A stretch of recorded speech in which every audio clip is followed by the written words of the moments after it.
Nous parlons cette fois-ci de musique, on parle d'artistes, on parle de cette musique black qui carbure de plus en plus à Montréal. Bonjour, comment ça va?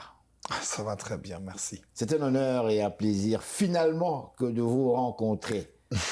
Votre groupe, vous avez littéralement explosé et fait plaisir aux téléspectateurs, aux mélomanes montréalais lors de votre dernier spectacle au Club Balatou. Pouvez-vous nous en parler un petit peu?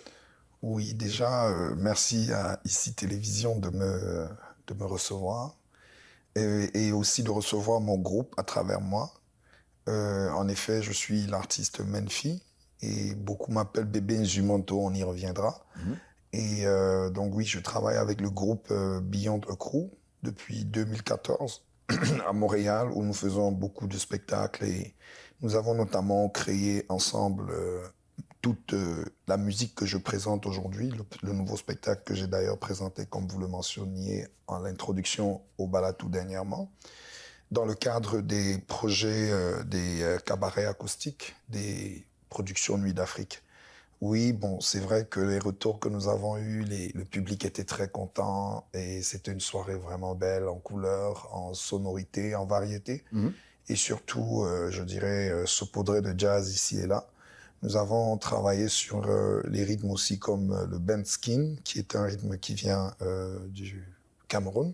Nous avons également présenté quelques pièces qui mettaient de l'avant le makossa, qui encore une fois vient du Cameroun, avec un mixage fait sur du seben, qui cette fois vient de l'Afrique du Centre, je dirais le Grand Congo. Kinshasa, et donc voilà, et Brazzaville aussi. Et donc voilà, nous avons, au mieux que nous avons pu, donner un spectacle qui, je pense, a fait plaisir à Montréal. La musique à Montréal, depuis 87, on assistait au premier festival international Nuit d'Afrique de Montréal. Avant 87, évidemment, les groupes africains existaient déjà, mais on jouait à gauche et à droite, tout ça, et le public suivait. Vous arrivez avec un style qui est quand même particulier, parce que vous vous inspirez quand même des éléments, n'est-ce pas, des gros artistes connus tels que Manu Dibango, avec le John Makossa, et même le Benskin, d'autres styles. Comment parvenez-vous à travailler ce style-là tout en étant ici à Montréal? Oui, disons que déjà le cadre de Montréal permet cette diversité. Et c'est un cadre qui est ouvert, je veux dire, le public, les institutions, du moins tout ce qui se passe ici permet que finalement on ait la sensation réelle que le public ou les gens voudraient connaître d'autres choses qui viennent d'ailleurs. Oui, oui. Et c'est vrai que nous avons traversé l'océan Atlantique pour d'autres sont nés ici, etc. Mais nous faisons aussi venir qui nous sommes, si ce que nous sommes. Donc c'est cette culture-là que nous avons à partager. Et c'est simplement en restant dans l'envie de se faire découvrir et surtout la constance. Et puis aussi de se dire que ce qui est important, en fait, au final, c'est qu'est-ce que je donne. C'est même pas tant comment on va le recevoir ou pas, mais c'est de rester sur, voilà, c'est ça ma distinction, mon identité, ma culture, ce que j'ai envie de mettre de l'avant pour parler de moi, d'où je viens et où est-ce que je suis. Parce que finalement, Montréal, comme je disais au début, c'est une mosaïque fluide de culture, de toutes les couleurs. Et franchement, ça nous permet on est libre, on n'y pense même pas, on veut juste donner ce qu'on a. Donc c'est ça. Je parle avec de nombreux artistes africains, en fait, certains qui, disons, s'intéressent à la musique black, noire, ici même à Montréal. On s'interroge toujours, on se pose toujours des nombreuses questions par rapport à, en fait, dans cet art-là qui, comme vous le savez, chez nous, la musique, c'est plus que tout. La musique, c'est dans les séances de mortalité. La musique, c'est dans l'amour. La musique, c'est quand on est triste. La musique, c'est dans tout.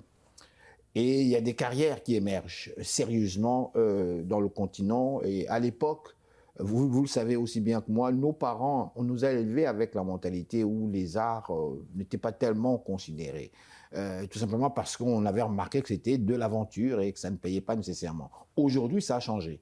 On voit qu'il y a des jeunes qui ont persisté malgré le fait que les parents ont dit gna gna gna gna gna et qui ont réussi et qui sont un exemple, un modèle vraiment de leur société. Ça se fait en Afrique.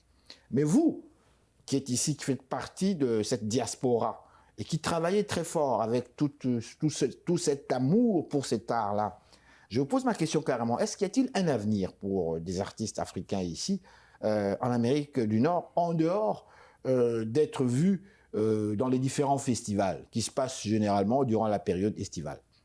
Oui, ça c'est une super belle question parce que justement ça remet au cœur du débat tout ce qui est l'enjeu, n'est-ce pas, de la pérennité de l'activité artistique ici à Montréal, notamment de ce qui concerne la diaspora.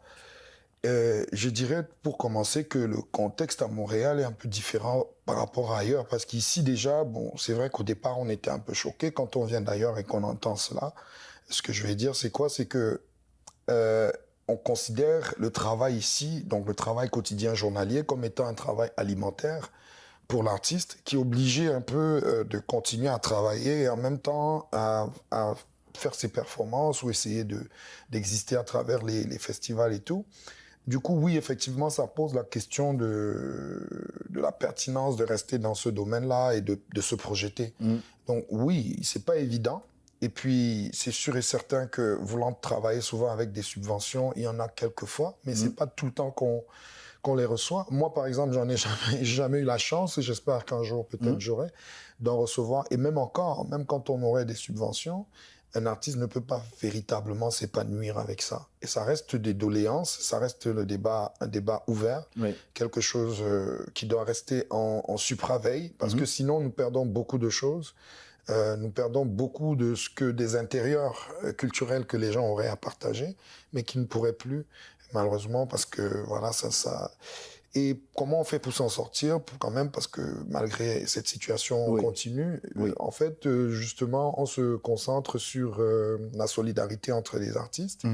Il y a déjà ça. Il y a aussi le fait d'être présent lorsqu'on est appelé à un festival comme Nuit d'Afrique, même si on sait que, voilà, eux-mêmes, travaillant avec des subventions ou d'autres moyens de financement, ne peuvent pas foncièrement nous donner ce dont on a besoin pour un vécu normal. Mais au moins, on continue d'être présent, d'être là quand ils nous appellent et souvent même à les solliciter à l'occasion pour, oui, rayonner au mieux qu'on peut, mais en utilisant aussi de l'autre côté les facilités qu'offrent aujourd'hui les réseaux sociaux, les nouvelles technologies, etc. On continue d'espérer que, voilà, à travers ça, on va pouvoir voir des artistes émerger. Il y en a quelques-uns qui émergent quand même, mais c'est vrai, comme je vous l'ai dit, c'est un débat qui va rester ouvert, mais qui doit garder toute sa pertinence et son niveau d'enjeu pour qu'un jour, ça puisse permettre aux artistes afro et même canadiens de, voilà, je veux dire, de s'en sortir comme dans n'importe quel autre métier. Avez-vous l'impression que vous avez les mêmes chances que les autres artistes québécois? Franchement, pardon. Oui, disons que à la base, parce que il y a quand même un certain déterminisme personnel lié à ma fierté d'être moi-même. Oui, je pense que nous avons les mêmes chances. Et après, je sais pas si, pour une raison ou pour une autre, il y aurait peut-être des situations qui favoriseraient plus mes frères québécois ou les frères afro, je veux dire africains. Mais pour moi, je pense que dans le domaine de l'art, la compétition ne devrait pas être visualisée comme étant, je veux dire, je sais pas comment bien mettre les mots là-dessus, mais les publics, en fait, sont divers et ondoyants. Chaque artiste, selon moi, a toujours son public dans le même 10 millions, notamment de Québécois dont vous parliez. Il suffit juste, je crois que la problématique, c'est pas tant combien de gens on a dans le public, mais c'est plutôt les chances d'être vus. Par exemple, comme vous nous donnez l'occasion d'être aujourd'hui en train de donner des informations sur ce que nous faisons, c'est un peu plus vers là que je pense que on va pouvoir aider les gens et atteindre toutes les strates de la population que nous avons ici au Québec. Mais après, comme vous le savez, notre musique, c'est une musique qu'on appelle aussi, pour dire, les musiques du monde. Oui. Donc du coup, à la base, quand je considère que nous avons la même chance dès le début de mon propos, c'est parce que pour nous, le public, c'est pas foncièrement... Nous vivons cette musique ici avec le public québécois, le public montréalais, canadien, etc. Mais Le public il est mondial. Voilà, aujourd'hui, avec les réseaux sociaux, avec la télévision, avec beaucoup de... Donc, on a une vision vraiment plus ouverte et plus large. Et même le choix des thématiques, de type de musique que nous faisons, indique déjà qu'au départ, on s'en va en se disant quand même que oui, on a toutes les chances d'y arriver, oui. Le choix des thématiques, la langue, également la forme de communication. J'avais déjà posé cette question auprès de quelques artistes africains. Et voici donc ma question, je vous la pose. Comment se fait-il que, comme ça, le constat est éloquent, évident? On a remarqué qu'en Afrique francophone, il y a des stars, des grandes vedettes qui sont riches naturellement. Mais on a remarqué aussi qu'en Afrique anglophone, ils réussissent mieux aux États-Unis, puisque c'est l'objectif rêvé de la plupart de ces vedettes-là. Nigeria, Ghana et autres. On entend même leur musique ici, et ils glissent quelques mots de leur dialecte un petit peu, mais ils chantent en anglais surtout. Et ils s'intègrent, ils s'insèrent vraiment dans la musique américaine comme telle, tout en mettant ce que j'appelle quelques épices à gauche et à droite de quelques sons, quelques éléments africains comme tels. Comment se fait-il que les francophones, comme tels, ça marche plus ou moins bien? Ça se limite à notre monde francophone et en se basant surtout vers la France, comme tel. Paf!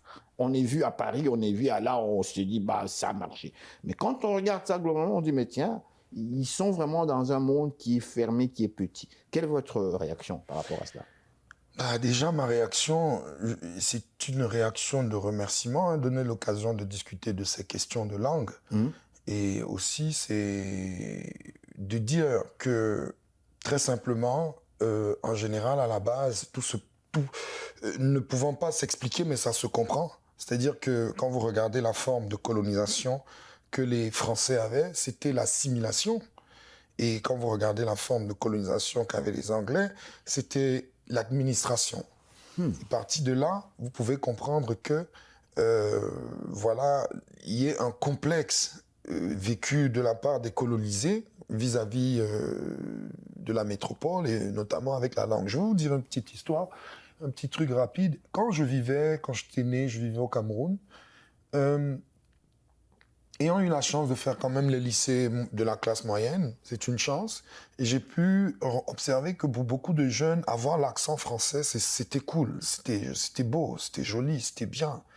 Et en réalité, dans ma tête, ça avait formé quelque chose comme quoi, pour parler le français, pour avoir un français super cool, super chic, il faut avoir un accent français. Il fallait parler comme eux, finalement. Voilà, il fallait parler comme eux. Oui.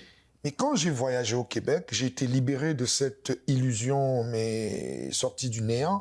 Pourquoi? Parce que j'ai observé des gens qui parlaient le français et qui avaient tout un autre accent, mais qui construisaient un pays magnifique, qui avaient des relations magnifiques et qui, voilà, entre eux, quoi, je veux dire, se comprenaient avec ce qu'ils disaient, comment ils le disaient. Et à partir de là, moi, ça m'a décomplexé. Et si je veux amener ça un peu plus loin en parlant maintenant des langues locales telles que vous avez mentionné, en ce qui me concerne, moi, Menfi, une fois j'ai été invité dans un spectacle où je devais faire avec mon groupe, parce que c'est le groupe Beyond de Crew, nous jouons pour beaucoup d'artistes, Mewé, Grâce des Cabs, sous Bill, nous avons joué en live pour beaucoup d'artistes, et c'était Mewé. Mais oui, il m'a vu, on chauffait le micro et tout. Puis là, il dit, mais pourquoi vous voulez toujours, on essayait de faire des trucs comme la talakou et tout. Il me dit, pourquoi vous voulez imiter des Ivoiriens alors qu'au Cameroun, vous avez de belles langues, etc. C'est vrai que j'écrivais déjà en banganté, mais pour moi, c'était comme un départ, mais vraiment très fort de me dire, mais tiens, déjà, c'est quoi ta langue? Et c'est pour cela que je profite ici de dire encore, le banganté signifie ceux qui ont refusé l'esclavage. C'est une langue de libération. Et la langue banganté, en réalité, s'appelle le Mendiumba, qui, en fait, est le résidu moderne du Médinétaire, qui était parlé dans la vallée du Nil. Donc, les hiéroglyphes qui ont été écrits dans les murs et tout, c'était le Médinétaire qui parlait. Et aujourd'hui, le Mendiumba, c'est le résidu moderne de cette langue. Donc, ça me donne toute une fierté incroyable de chanter dans cette langue-là. Je privilégie beaucoup cette langue. Je chante aussi en lingala, en anglais, en français, Parce que, comme vous l'avez dit, pour les frères nigériens qui visent les États-Unis, ils font insérer des trucs, mais moi, j'essaye vraiment de prendre... J'ai des chansons où vous aurez toutes les 4 ou 5 langues mélangées à l'intérieur. Parce que je dis quelque chose en cette langue, après je redis ça en telle autre langue, ou je dis le prochain propos dans telle autre, etc. C'est vraiment un melting pot de tout ce que je suis, de ma culture, de ce que j'ai ramassé ici et là, parce que je suis venu avec rien. Et voilà, donc oui, je fais l'effort de véritablement aller dans ce sens-là, de mettre de l'avant nos cultures, nos langues, parce que déjà, je sais quelle est la valeur de ma langue, le Medjugorje. À vous écouter, on est fasciné de voir cette fierté, cette authenticité qui se dégage en vous. Merci. Je dirais plutôt cette fierté africaine. Oui. Le monde actuellement vit une situation que l'on pourrait appeler, moi je dirais pas de chaotique, mais où il est permis ici de s'interroger quand même. Et je vous emmènerai sur le continent africain, comme tout jeune. Nous vivons plusieurs formes d'interrogation. Comme tel, où on assiste, on ne sait pas si on assiste à un coup de pied dans le derrière de la France, en ce qui concerne les pays africains, ou bien une certaine redéfinition des relations franco-africaines. Votre point de vue, en fait, c'est ma dernière question. Oui, disons que c'est fou la rime, c'est fou comment ça rime en fait. Afrique, qui doit avoir du fric, quelqu'un Afrique. Mais il est sans fric.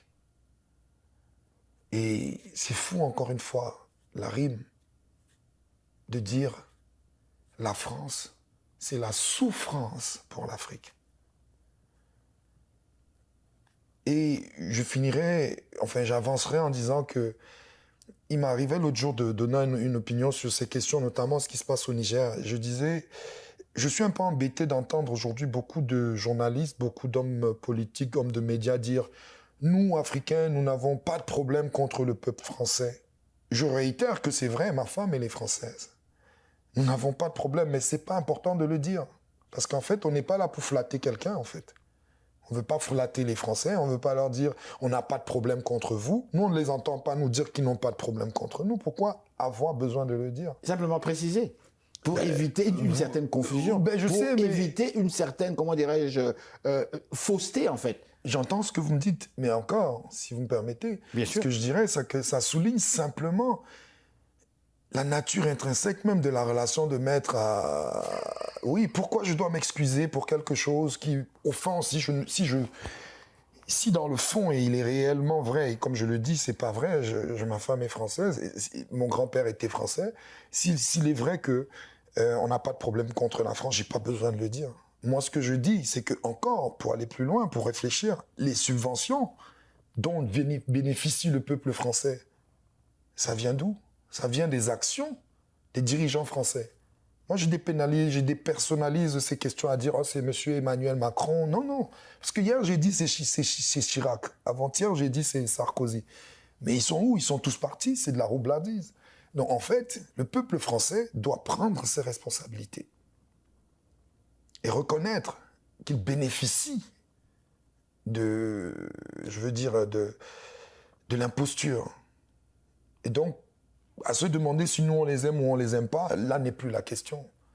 La question c'est que faites-vous face à cette imposture? Parce que nous sommes tous allés dans les grandes écoles avec ces jeunes Français et ils sont intelligents. Ils sont super intelligents. Ils peuvent savoir, ils peuvent se montrer eux-mêmes du doigt pour une fois. Je dois vous dire merci. Merci infiniment de nous avoir accordé cette interview. Merci. Merci. Merci. Merci. Alors voilà, madame, messieurs, restez là. Nous sommes de retour tout de suite après ces réclames publicitaires.